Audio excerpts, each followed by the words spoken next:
Hey, it's Drew Neiser with another Tuesday tip. We just spent about 45 minutes talking about tech stacks, and just so interesting because there's so many out there. And particularly for small companies, you have to make some hard choices. So when it comes to tech stack, I'm going to start with Peter of CyberGRX. Peter, what is your tip?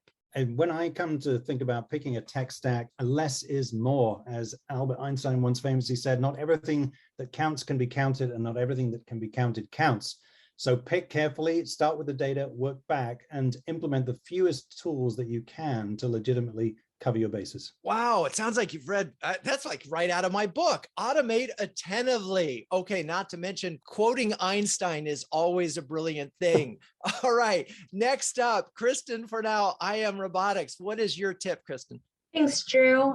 We really enjoy using HubSpot for our marketing automation. And then we're also going to be launching use with Salesforce for our sales team to be able to track and manage all of the contacts.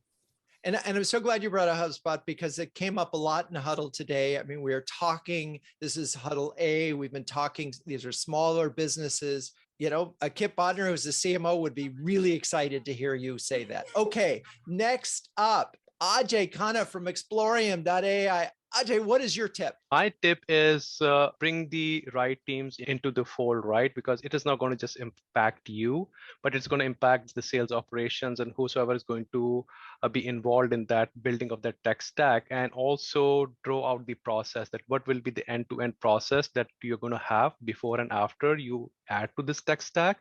And I think that will be really important to build the right and efficient tech stack.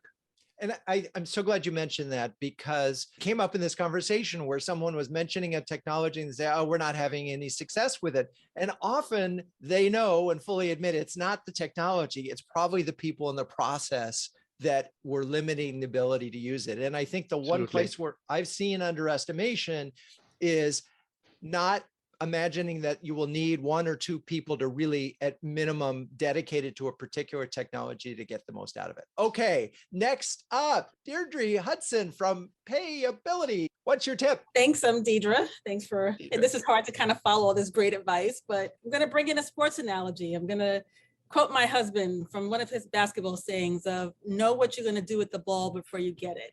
So being able to get a technology, not just because it's the shiny new thing, but you can foresee a use for it. You can foresee how you're going to be able to use it, what it's going to do for you, and also how many places across the business is it going to impact. If you're getting just one thing for one very siloed use versus something that can be utilized across a couple of different areas and give you more usage out of it, I would advise that.